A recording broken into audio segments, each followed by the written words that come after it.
that direction. That is Mount Everest. Welcome back to Route Twisk. For those who follow my channel, they'll recognize this as the bamboo theatre they set up in Sheko every year around November to celebrate a certain festival. I don't know what it is. In any case, this is the second and last part of my trip to Mount Everest Base Camp. I can tell you now, I did not see the Yeti and certainly did not find Shangri-La. So do come along and enjoy. The hotel we stayed at last night is very nice. It is right opposite Mini Palace.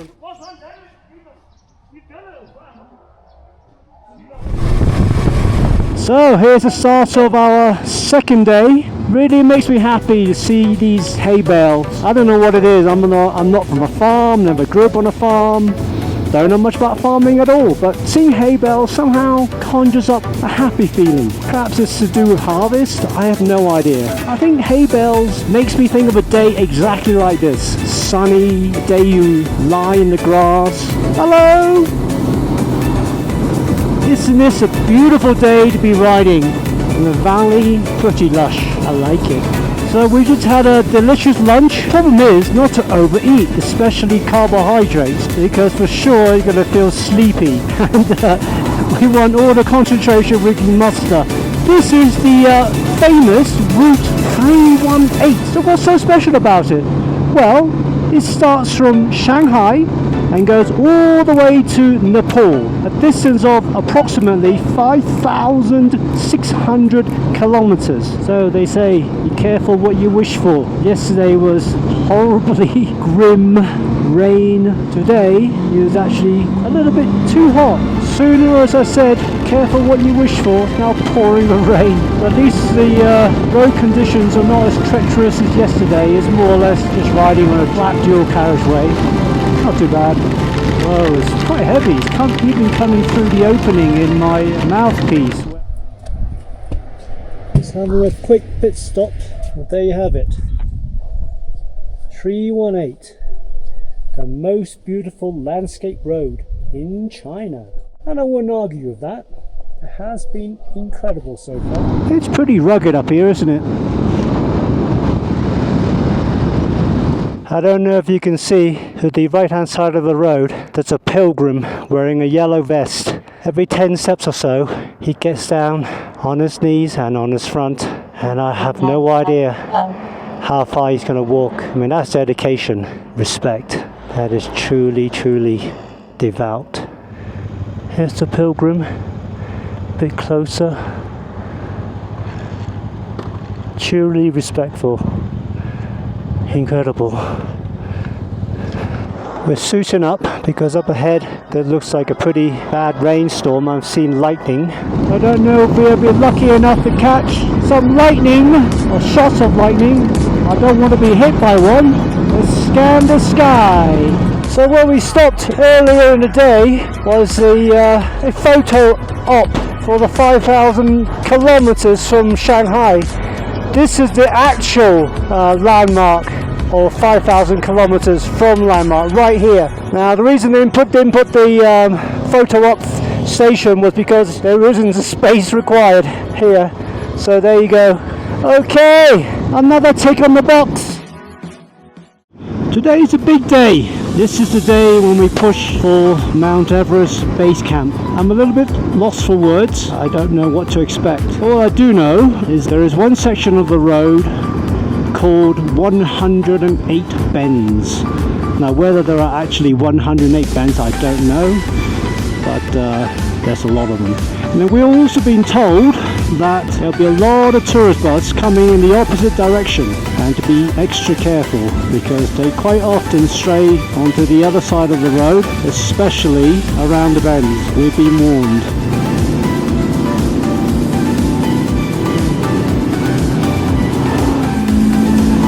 Well, we've arrived at one checkpoint. No idea what this is about, but we'll see. Do we have to wait for our fixer? So we've just reached 5,248 meters. Well, this is about as off-road as we were going to get. Pretty greasy, this stuff. Alright. Whoa, shit, it's slippery. It certainly is rugged. But What a nice ride. I was told in this direction, on a good day, you'll be able to see 5 peaks all over 8,000 meters tall, including Mount Everest. But unfortunately today's weather's a bit overcast. So looking at the countryside, I don't know about you, but the mountains, they're so bare and desolate. Some would call it peaceful. I find it lonely, sad. There's no trees, no life, no animals, no flowers. Not my cup of tea really. We're heading to the 108 curves. We just came through the last checkpoint. Don't see a bend yet. Ah, this looks like something. I see cars zigzagging up that hill over there. These are second gear bends.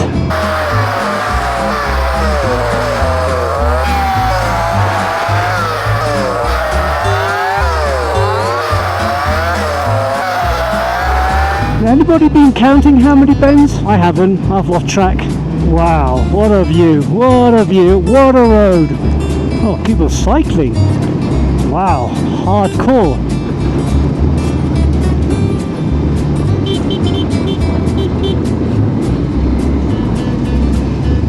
Ooh, water, no good.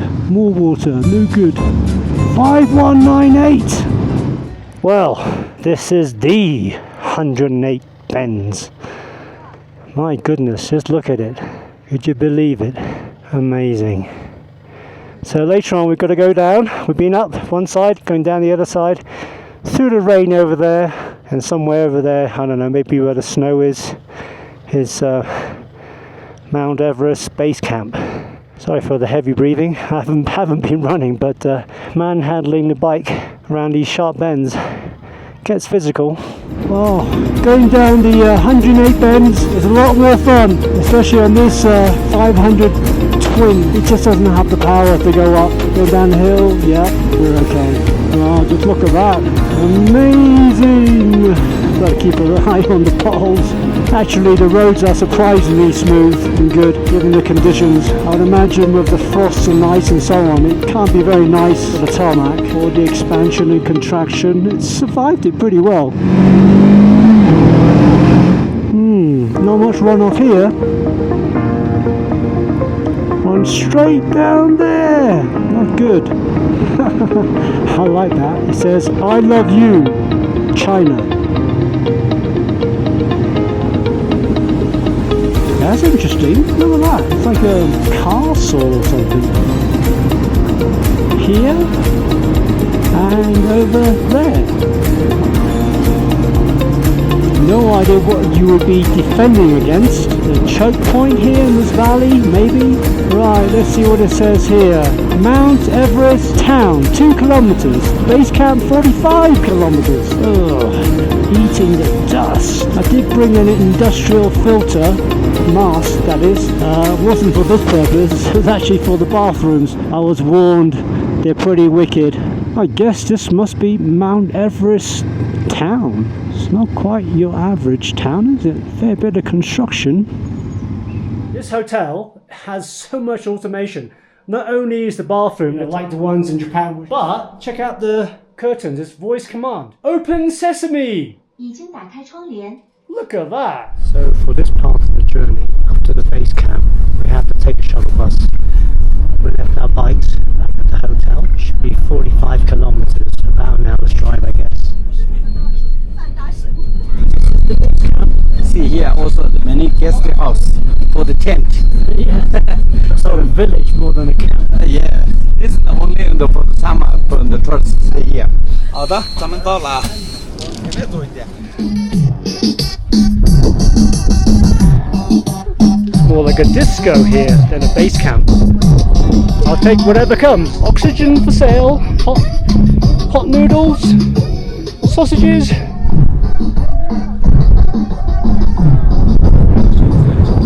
Certainly barren up here. This is an overview of the base camp. Basically a series of well insulated huts, double glazed huts for the climbers to prepare for their ascent. And you can still get excellent Wi-Fi reception because you've got China Telecom Tower right there. It feels awesome to be able to see such an incredible landmark. Are we going to be lucky today? Let's see.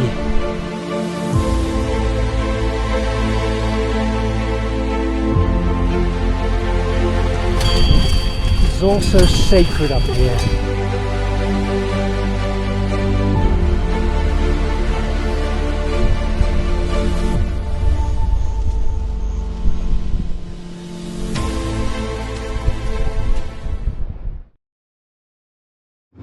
Good morning! So, after yesterday's epic journey up to the Mount Everest Base Camp, we are starting our return leg back to Lhasa today.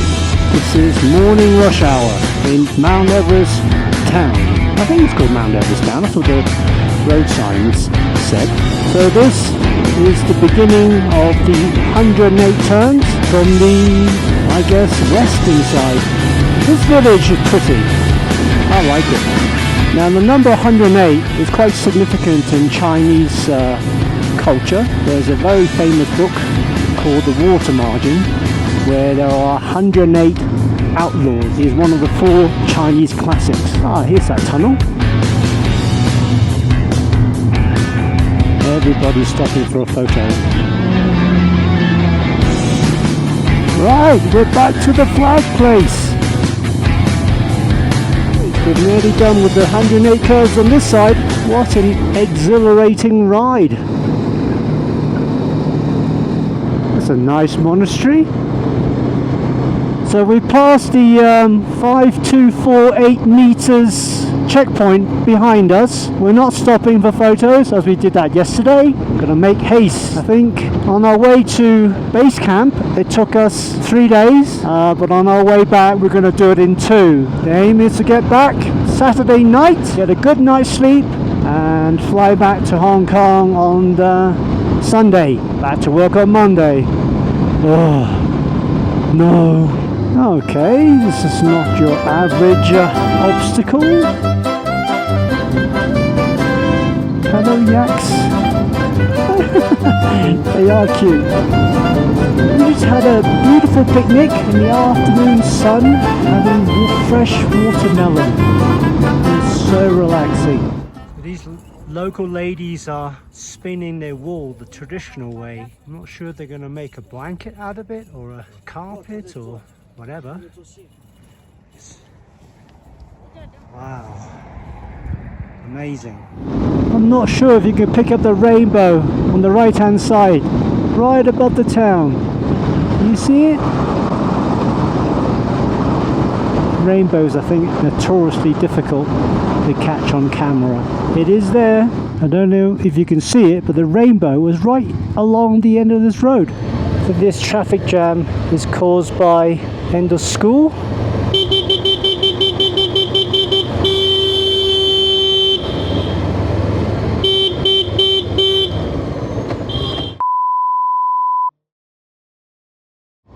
Good morning to everybody. We are leaving Shigatse city, the second largest city in Tibet, and heading back to Lhasa. It'll be a 270 kilometer ride. Quite an amazing city. Had an incredible meal last night. It's just last night was so special because it was Tibetan cuisine. Our last evening before we get back to Lhasa, and this is a local restaurant serving Tibetan food. Check it out. Almost like sitting in one of their tents or something. Not that the other dinners we had were bad. A lot of meats, the beef, lamb were particularly tasty. Also had some performances. Quite a large city actually. Has a very different vibe to Lhasa. Can't explain it. I guess Lhasa, the focal point is of course the Potala Palace, where you can see it from pretty much everywhere. Here, not so much. It's flatter. There isn't a focal point as much. There's a road sign there. Lhasa in Chinese, straight ahead. Apparently red lights don't apply to motorcycles. We've never stepped on a red light in this entire trip. a crispy 10 degrees this morning, and then tomorrow we return to Hong Kong where it'll be a balmy 30 degrees.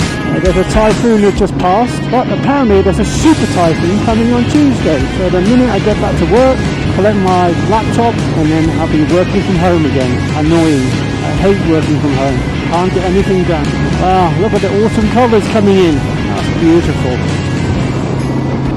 Well, we have some hazards here. Cute. Alright. Well done, guys. Well, this is not mountain passes, but sure beats the motorway. Ah, look at this. Hay bale, flowers, train up there. It's got everything, and the mountains. All my favourite items. Tick, tick, tick. Oh, there's that high-speed rail there. Look, see that green thing over there? Fantastic. Let's follow that train for a little while. I'm not sure if this screen's in your way. I'll stand up a little bit. Maybe get a better view that way. Mind you, it's a bit windy at 120. Ah, it's okay, it's doable. Is that better? Can't do this all day long though. I'll sit back down. I feel like an ass standing up. That's so nice. This is a pretty valley. I like it. Gorgeous. This is a nice cruise. Great to do it on a, sunny Sunday afternoon. Beautiful tarmac, super smooth. And this is the first bridge I've been across on this whole trip. Ah, hay bales again. I just love them. I have no idea why.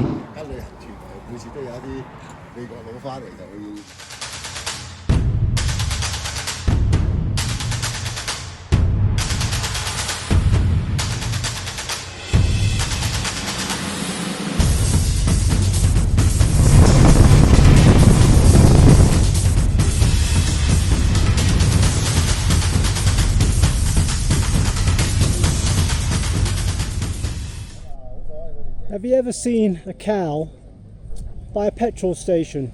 This is the first for me. 3 of them actually, happily grazing.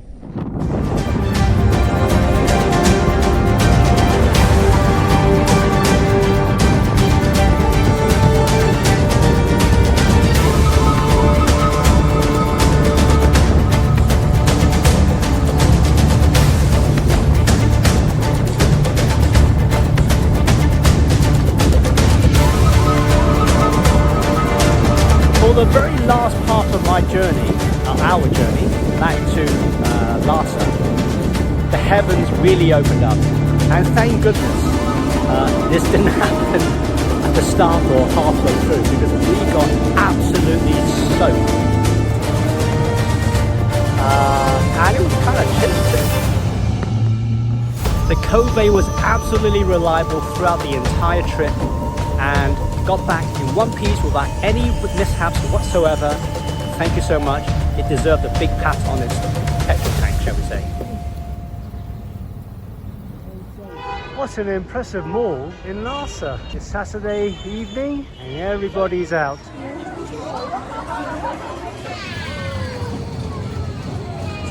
And did I get any souvenirs from Tibet?